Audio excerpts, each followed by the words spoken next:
சரி 16.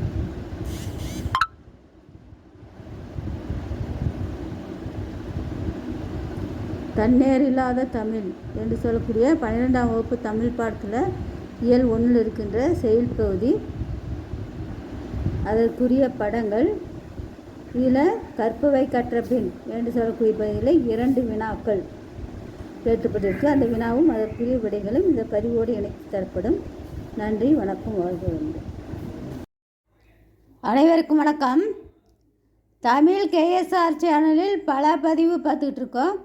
அதில் இப்போ தொடர்ந்து 12ஆம் வகுப்பு தமிழ் பாடத்தில் கற்பவை கற்ற பின் என்று சொல்லக்கூடிய பகுதியை தான் பார்த்துட்ருக்கோம். அதில் செய்யுள் உரைநடை பகுதி பார்த்தோம். மீண்டும் ஒரு செயல் பகுதி தன்னேர் இல்லாத தமிழ் என்று தலைப்பில் அமைந்த செயல் பகுதி. அதில் இருக்கின்ற கற்பவை கற்ற பின் என்று சொல்லக்கூடிய வினாக்கள்.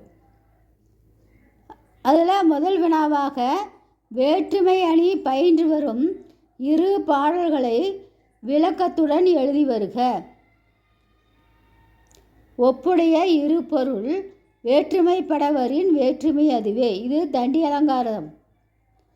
இதுக்கு சான்று எடுத்துக்காட்டு: தீயினால் சுட்டப்புண் உள்ளாரும் ஆறாதே நாவினால் சுட்டவடு.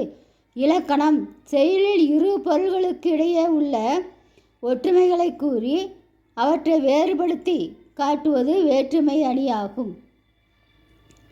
இதில் அணி விளக்கம்: தீயும் தீய சொல்லும் சுடும் கொடுமையால் ஒப்புமையுடைமையாக இருந்தாலும் தீயினால் சுட்டப்புண் ஆறும் என்றும் நாவினால் சுட்டவடு ஆறாது என்றும் வேற்றுமை காட்டப்பட்டுள்ளது.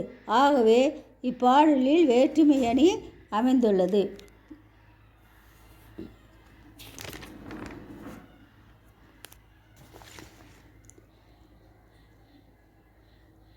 அடுத்தது எடுத்துக்காட்டு. இன்னொரு எடுத்துக்காட்டு இதில் கொடுத்துருக்குது.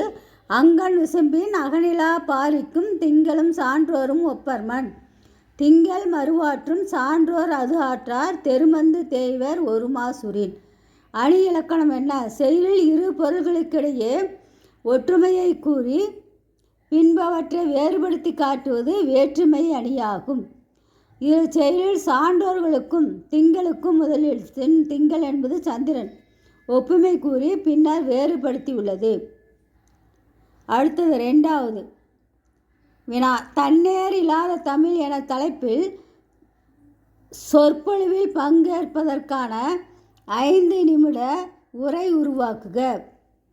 உலக மொழிகளை பற்றி பேசும்பொழுது பக்தியின் மொழி தமிழ், விஞ்ஞான மொழி ஜெர்மன், வியாபார மொழி ஆங்கிலம் என்று அறிஞர்கள் பலர் பாராட்டியுள்ளனர்.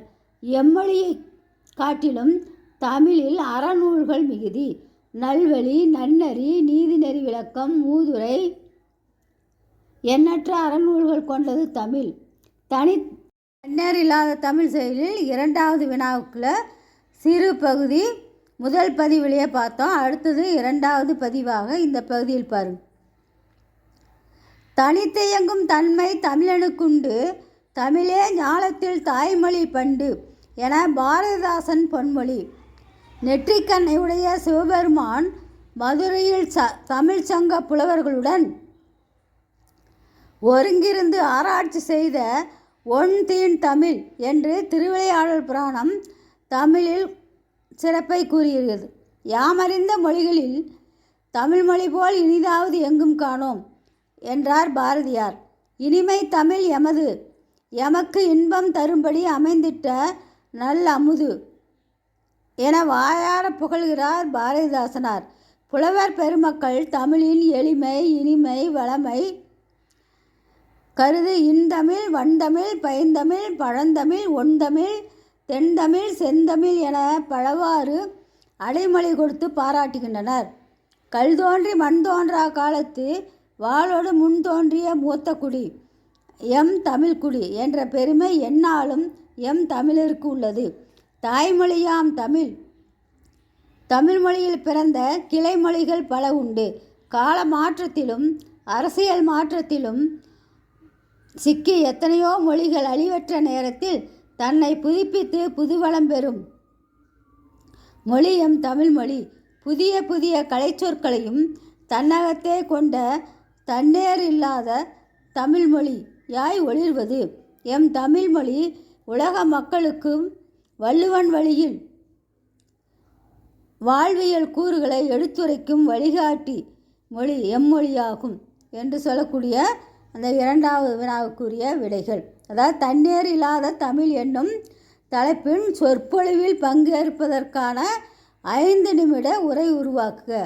பேச்சாற்றல் திறன் வாய்ந்தோர் இதுபோன்ற தமிழ்மொழியின் சிறப்புகளை தொகுத்து பேசுவதாக இந்த பகுதியில் அமைந்திருக்கின்றது. இதில் முதல் வினாப்பகுதி, இரண்டாவது வினாப்பகுதி முழுவதுமே இதில் இந்த பதிவில் கொடுத்துருக்கேன்.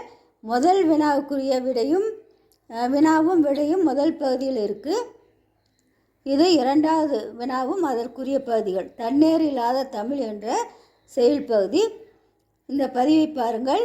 இதற்குரிய படங்களும் இதோடு இணைத்து தரப்படும். நன்றி, வணக்கம், வாழ்க வளமுடன்.